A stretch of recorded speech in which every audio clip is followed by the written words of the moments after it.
빌레몬서 1장 1절, 2절, 3절 우리 다 같이 한 목소리로 봉독해 올리겠습니다. 그리스도 예수를 위하여 갇힌 자 된 바울과 및 형제 디모데는 우리의 사랑을 받는 자요 동역자인 빌레몬과 자매 아비아와 우리와 함께 병사된 아키뽀와 내 집에 있는 교회에 편지하노니 하나님 우리 아버지와 주 예수 그리스도로부터 은혜와 평강이 너희에게 있을지어다. 아멘. 한 번 더 읽겠습니다. 그리스도 예수를 위하여 갇힌 자 된 바울과 및 형제 디모데는 우리의 사랑을 받는 자요 동역자인 빌레몬과 자매 아비아와 우리와 함께 병사된 아키뽀와 내 집에 있는 교회에 편지하노니 하나님 우리 아버지와 주 예수 그리스도로부터 은혜와 평강이 너희에게 있을지어다. 아멘. 오늘부터는 매주 금요일 애나꼴의 시간마다 성경 자세히 읽기 시리즈를 이어가려고 합니다. 오늘은 그 첫 번째 시간으로 읽어갈 성경책 빌레몬서입니다. 신약 성경 중에서 가장 짧은 책 중에 하나이지만 이 책 속에 담긴 의미는 결코 적지 않습니다. 우리 주님께서 빌레몬서를 읽어가는 동안 우리가 상상하지 못했던 크고 비밀한 말씀의 은혜를 폭포수처럼 부어주시길 바랍니다. 빌레몬서는 서신서들 가운데 특히 바울의 서신이죠. 바울의 서신, 바울이 13권의 책을 썼는데 이 13권의 성경 중에서 가장 짧은 서신입니다.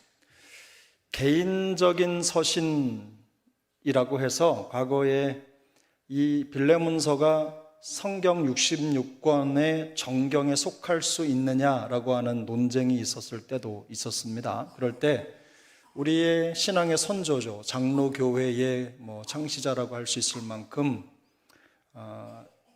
하나님의 말씀에 묶임 바 되었던 요한 낙스라고 하는 사람이 이 빌레몬서는 의심할 여지 없이 하나님의 말씀으로 가득한 성경이다 라고 정의를 내려서 수많은 사람들의 의견을 단칼에 자르고 이 빌레몬서를 지지했던 때가 있었습니다. 빌레몬서는 언제 기록되었느냐라고 할 때 대개는 서기 한 62년쯤으로 얘기를 합니다. 62년쯤 여름쯤에 기록이 되었다고 하는데 그때쯤에는 바울이 잡혀서 로마 감옥에 있을 때쯤 됩니다. 아마도 우리가 알고 있는 대로 이 빌레몬서가 기록된 환경은 그렇게 녹록하지가 않았던 것으로 기록이 됐습니다. 알려지고 있습니다. 되게 우리가 옥중서신이라고 알고 있는 성경이 4권 있죠. 어떤 책들입니까? 앱, 빌, 골, 몬. 에베소서, 빌립보서, 골로새서. 골로새서를 모르시면 곤란합니다.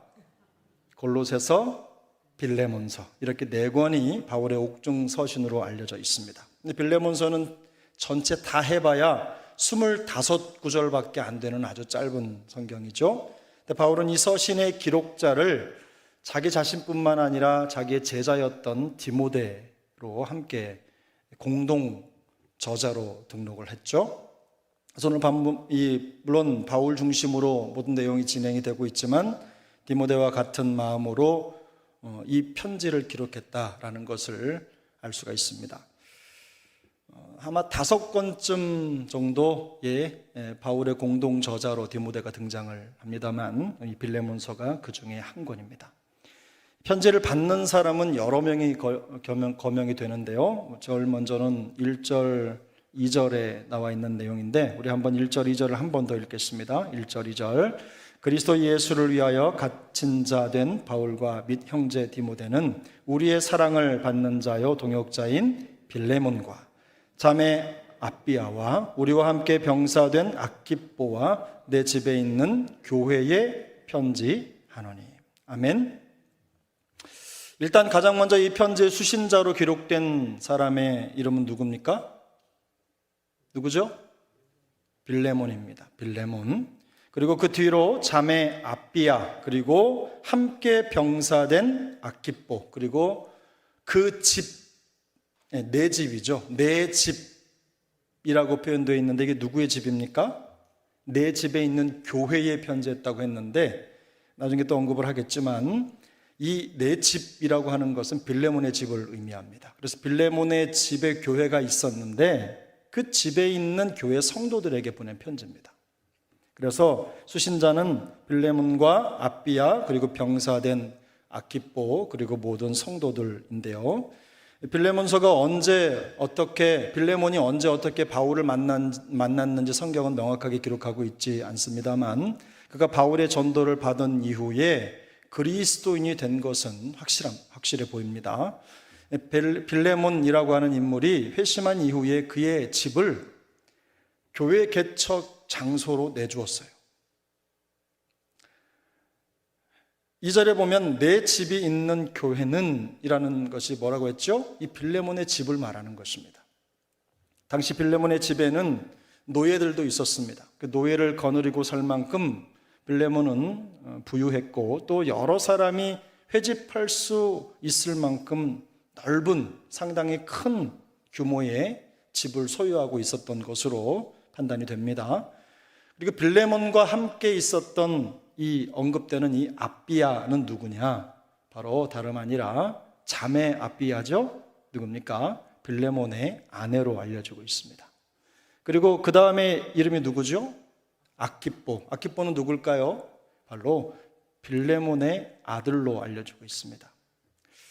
성경학자들이 대부분 이 아비야는 빌레몬의 아내고 그 다음에 아키포는 빌레몬의 아들이라는 데 의견을 일치하고 있습니다. 근데 1절을 보면 바울은 이 빌레몬을 동역자라고 부릅니다. 동역자.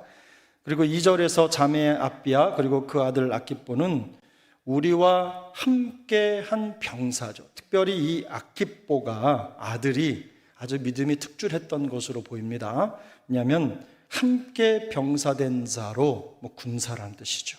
복음의 군사된 자로 하나님 앞에 철저하게 헌신된 삶을 살고 있었다는 것을 보여주고 있습니다. 온 가족이 복음을 영접하고 자신의 집을 교회 개척의 현장 장소로 내어주었을 뿐만 아니라 온 가족이 교회의 봉사자로 봉사하고 있는 겁니다. 장소를 공급하고 거기에 대한 필요한 물질들을 대는 것뿐만이 아닙니다. 몸을 들여 시간을 들여서 영혼들을 섬기고 교회를 잘 세워가는 일에 온 마음을 쏟은 가족이라는 것을 우리가 알 수 있는 거죠. 한마디로 말해서 복음이 한 가정의 가정 분위기를 완전히 바꿔놓은 겁니다. 자신의 소유를 하나님의 나라를 위해서 아낌없이 내놓았죠.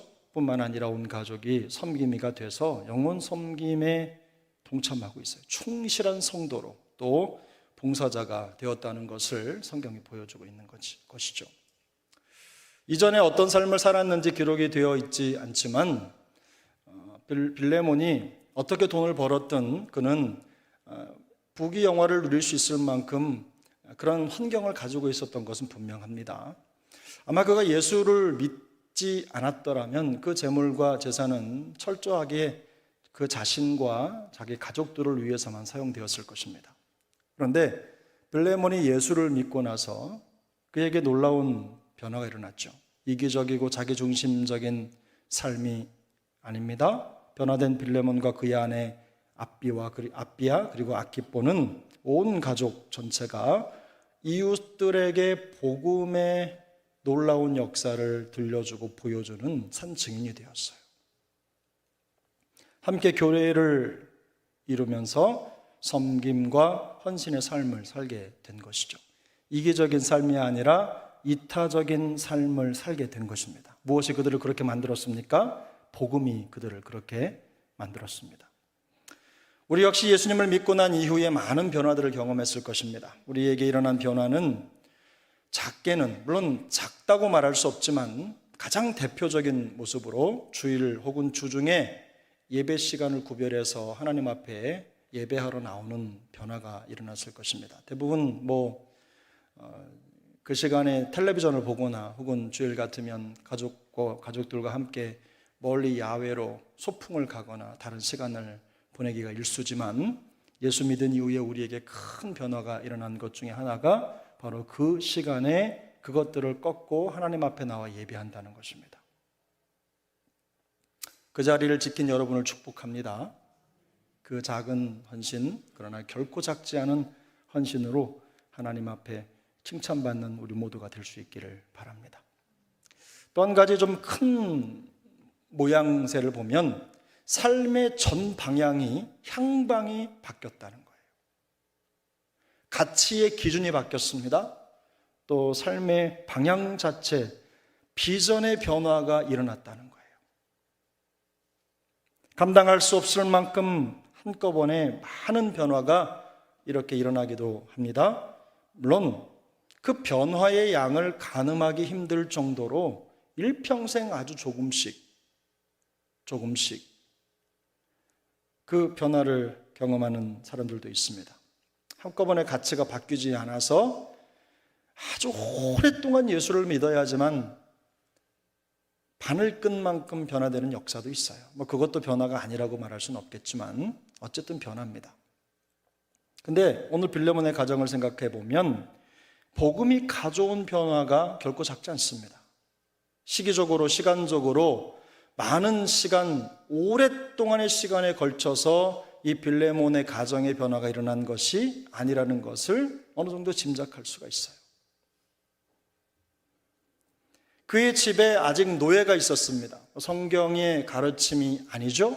그런데 그의 집에 아직도 여전히 세상 속에서 누렸던 잘못된 모습이 있음에도 불구하고 하나님은 빌레몬에게 그것 먼저 정리하라고 하시지 않고 그를 들어 사용하시기 먼저 하는 거예요. 대부분 어떤 사람들이요, 많은 분들이 그렇게 생각을 합니다. 주를 위해 봉사하고 충성합시다 그러면 자기의 부족함을 앞세우거든요. 내가 이렇게 부족해서 연약해서 아직은 안 됩니다. 아직은 좀 부족합니다 라고 말하지만 여러분 그거 아세요? 그게 바로 교만입니다. 하나님께서 부르셨을 때 혹은 누군가에 의해서 봉사나 헌신의 자리로 초청을 받았을 때 그때는 일단 내 자리, 내 환경을 살피는 게 아니라 하나님의 부르심에 집중하는 겁니다.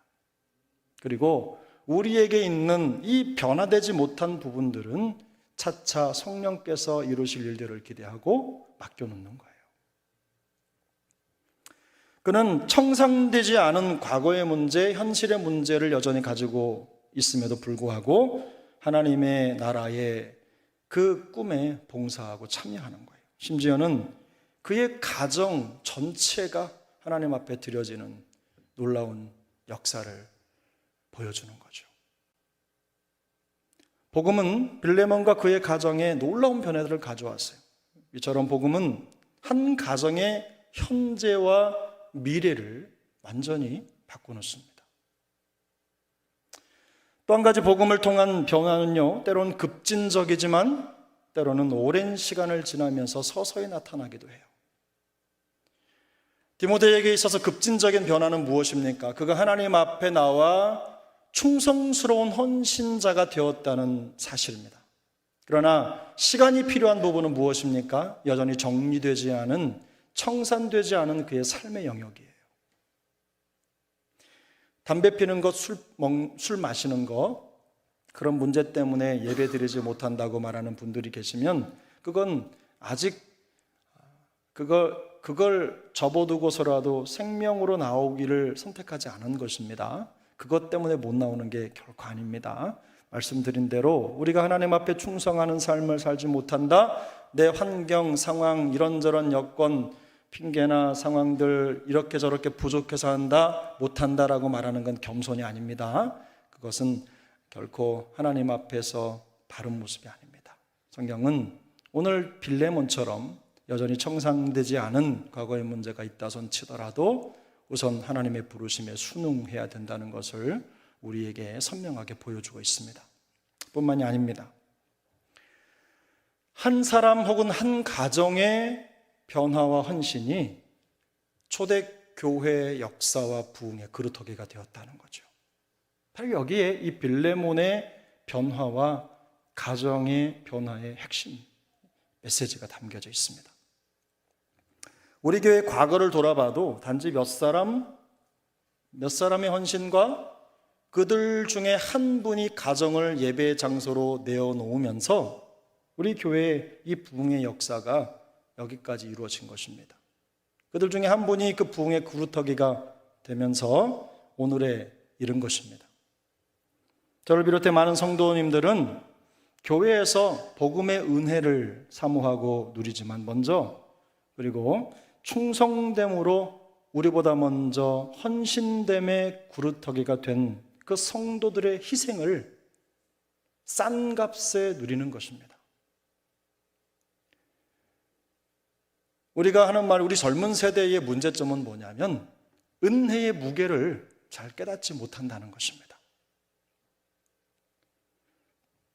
고고학이 발달해서 만약에 빌레몬의 집이 어디에 있었는지를 발견해내고 그 집이 정확하게 빌레몬의 집이었다. 에베소 어간쯤 어디쯤 되겠죠? 그 집이 있다는 것이 발견되면요, 그곳은 우리가 성지순례 현장이 될 것입니다. 왜냐하면 놀라운 복음의 역사가 거기서부터 시작된 복음 역사의 진원지이니까요.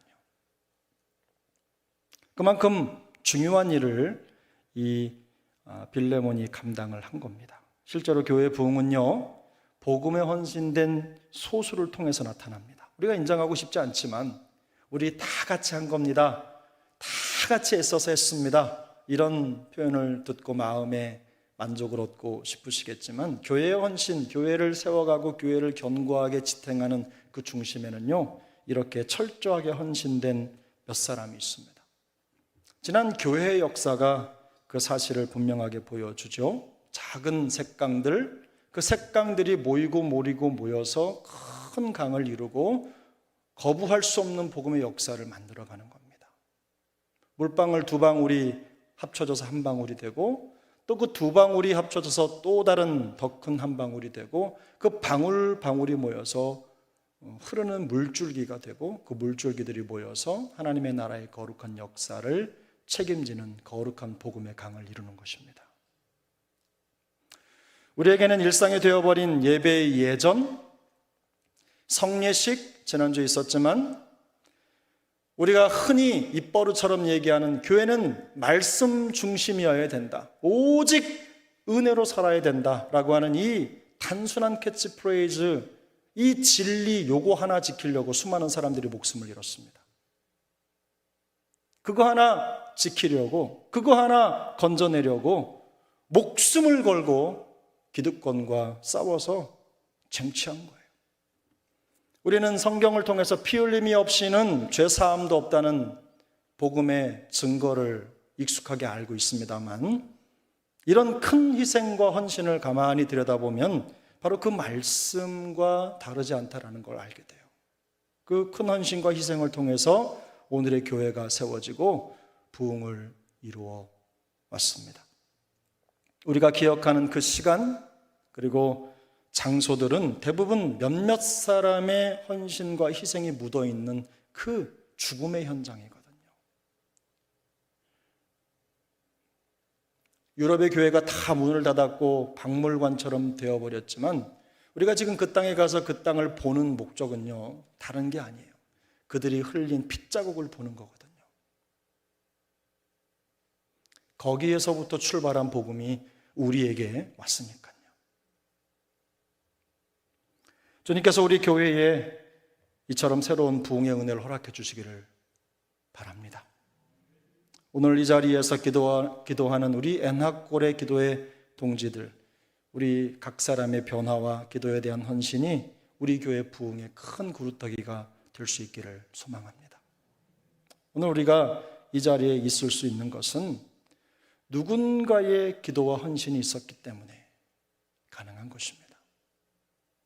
우리가 오늘 이 예배의 기쁨과 감격을 누릴 수 있도록 누군가 우리를 위해서 이미 헌신하고 그 땅에 피를 뿌렸기 때문에 우리가 이 복음의 기쁨을 누릴 수 있는 거예요.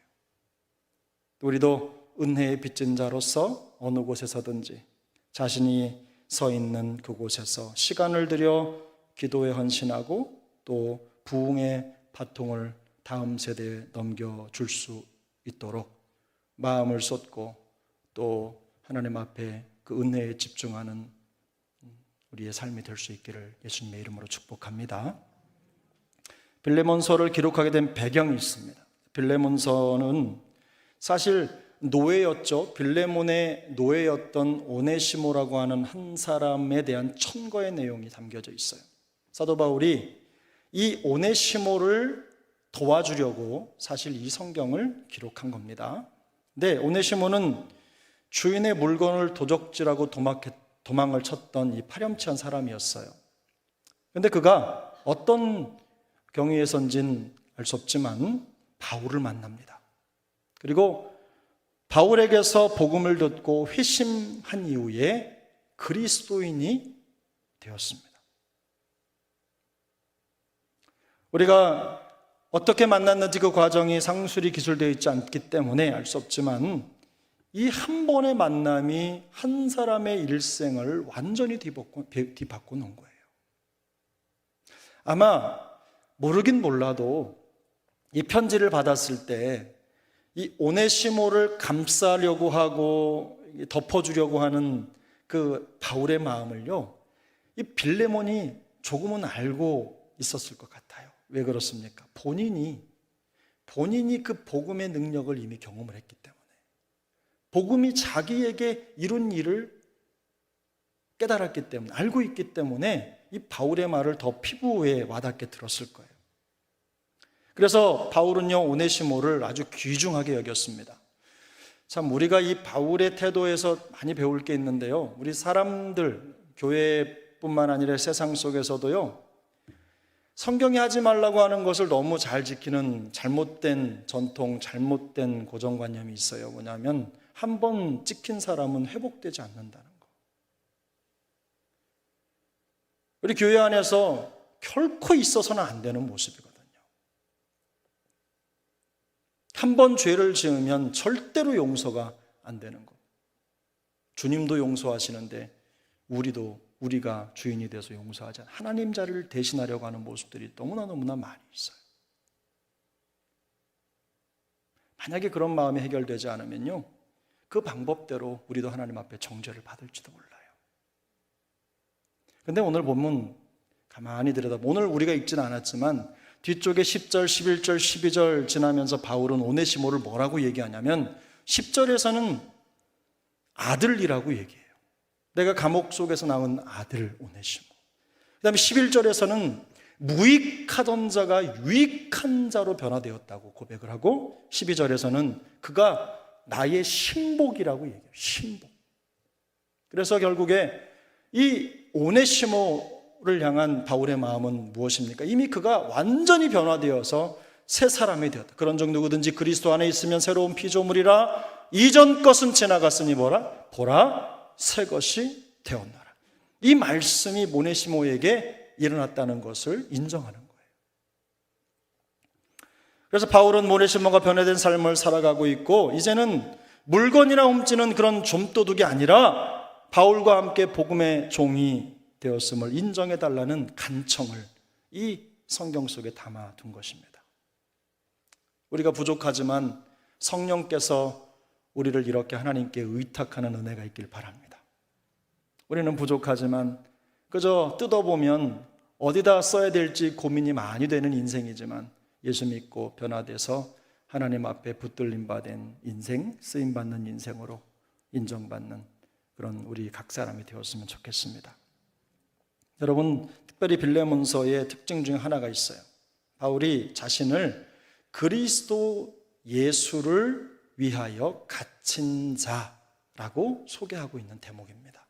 바울은 다른 서신 어디에서도 자신을 갇힌 자라고 소개한 적이 없습니다. 그런데 바울은 이 편지를 보내면서 자신을 예수 그리스도 예수를 위하여 갇힌 자로 소개하고 있어요. 바울이 자신을 사도로 부르고 있는 서신서가 7편입니다. 그리고 자기가 종이라고 부르는 서신서가 3편이고, 그리고 2편에서는 자기의 신분을 명확하게 밝히지 않아요. 데살로니가 전후서에서는. 그런데 오늘 여기에서는 바울이 자기를 그리스도 예수를 위하여 갇힌 자라고 표현을 해요. 사도적 권위가 필요했다면 자기를 사도라고 얘기했을 것입니다. 그런데 이 갇힌 자 중에 나온 아마도 이 오네시모를 위해서 간절한 간청을 담아 두어야 하기 때문에 이렇게 표현했다라고 말하는 분도 계시지만, 그렇게 해석도 하는 분도 계시지만, 그러나 그리스도 예수를 위하여 갇힌 자라고 자기를 소개하는 이 바울의 의도를 더 뜯어보면 편지를 받는 빌레몬에게 변화된 오네시모를 용서해 줄 것을 요청하면서 이 빌레몬의 머릿속을 붙잡고 있는 문제 하나를 지적하는 겁니다. 그게 뭐냐면, 빌레몬이 오네시모는 내 노예인데, 그리고 나한테 죽을 죄를 지었는데 라고 하는 이 선입견을 내려놓는 것이 쉽지 않다는 걸 아는 거예요. 그런데 이 바울이 그리스도 예수를 위하여 갇힌 자 된 나 바울이라고 하는 이 짤막한 표현 하나를 통해서 무슨 말을 하냐면, 내가 이렇게 갇혀 있고 상황이 어려운 중에도 한 영혼에 집중하고 그리스도 예수의 복음에 마음을 쏟는 이것이 내가 갈 길이다. 사사로운 인간의 감정과 생각에 사로잡혀서 하나님께서 우리에게 맡겨주신 귀한 복음의 사명을 놓쳐서는 안 된다. 이 교훈을 주는 겁니다.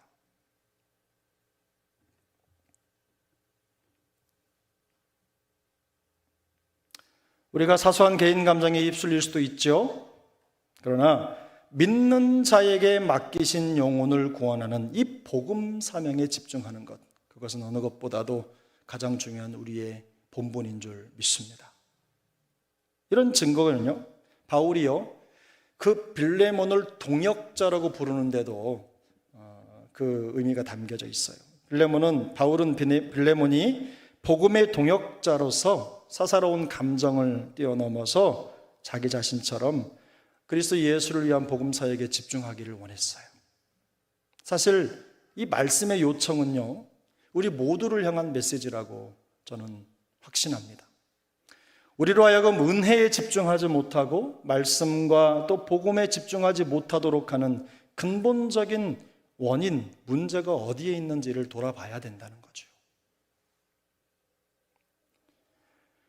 주님은 우리가 모든 상황 속에서 예수 그리스도를 위하여 부름받은 사람이라는 그 부르심의 큰 뜻을 놓치지 않기를 원하십니다. 우리가 복음 안으로 부르심을 받는 순간부터 사실상 철저하게 우리의 개인적인 삶은 없어졌습니다. 개인적인 삶, 나를 위한 삶, 내 가정만을 위한 삶, 혹은 우리 가족, 우리 계보만을 위한 삶, 이런 삶은 없어졌어요. 왜 그렇습니까? 어느 곳, 어느 장소, 어느 시간 속에서 우리의 삶을 살아가든지 우리가 그리스도인이라는 상태, 반대로 우리가 그리스도인이 아니라는 상태로 들어갈 수 없기 때문에 우리는 이미 주님께 부름받은 누굽니까? 그리스도인인 거예요. 어차피 우리는 일상이 일생이 되는 개인 역사를 살아갑니다. 그런데 우리 개인의 개인 역사가 주님은 말씀의 역사, 복음의 역사, 또 개인 신앙의 역사가 되기를 원하세요. 그것이 우리를 부르신 부르심의 목적입니다. 주님은 우리를 복음의 동역자라고 부르셨어요. 모든 삶의 현장에서 복음의 놀라운 변화의 역사를 이루고 뿐만 아니라 한 영혼을 살려내는 생명의 일을 위해서 우리를 동역자로 부르신 겁니다. 그런 동역의 자리에서 주님의 능력에 붙들려 끝까지 쓰임받게 되기를 축복합니다. 그러면 여러분, 어떻게 이 놀라운 사명을 주님과 함께 하며 동역할 수 있습니까? 여러분, 조금 피곤하신 것 같아서 성경 한 군데만 찾겠습니다. 사도행전 18장.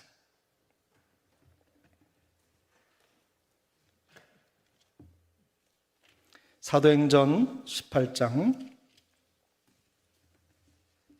28절입니다.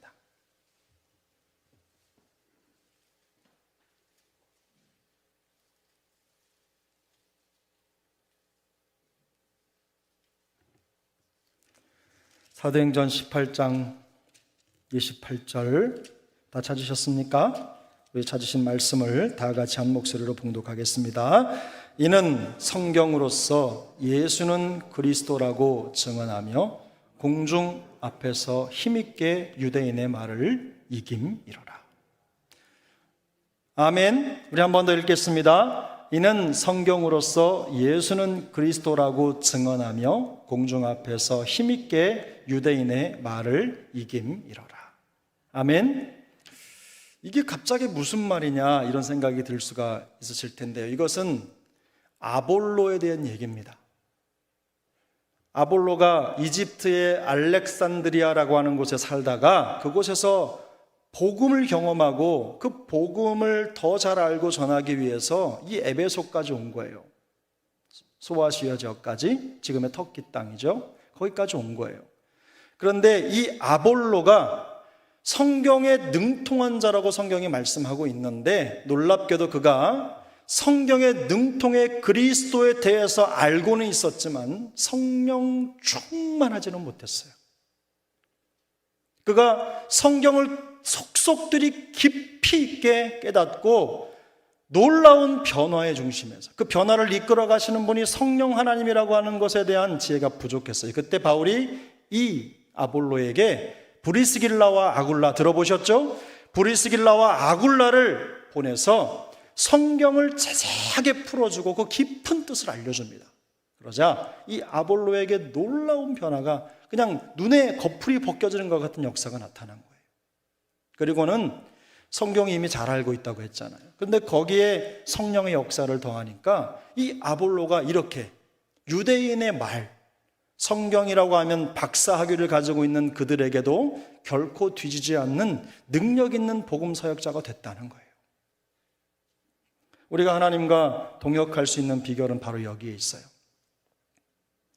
우리가 예수님에 관한 것에 집중하지 마시고, 그것도 필요하지만 성령으로 덧입으셔야 돼요. 성령의 역사로 덧입으셔야 돼요. 성령께서 우리에게 하시는 일로 우리의 마음이 채워져야 돼요. 성경에 보면 하나님의 도를 더 정확하게 풀어서 알려주었을 때 그가 듣고 놀라운 변화를 경험한 거예요. 전투력이 생긴 거예요. 영적인 전투력이 생긴 거예요. 그저 슬슬슬 피하고 도망다니는 수준이 아니라 하나님의 말씀에 붙들려 전투력 있는 삶을 살기 시작한 거예요. 우리가 주님의 동역자가 될 수 있는 첫 번째 목표 단계가 무엇입니까? 하나님의 말씀을 제대로 잘 깨닫는 거죠. 그리고 생명력 있는 성령의 능력을 힘입는 거예요. 그리고 나가서 전하는 거예요. 그래서 우리의 마음을 어디에 쏟아야 돼요? 여러분, 사사로운 것에 자꾸 빼앗기지 마시고 하나님의 말씀을 연구하고 그걸 알려고 거기에 마음을 쏟아 놓으셔야 돼요.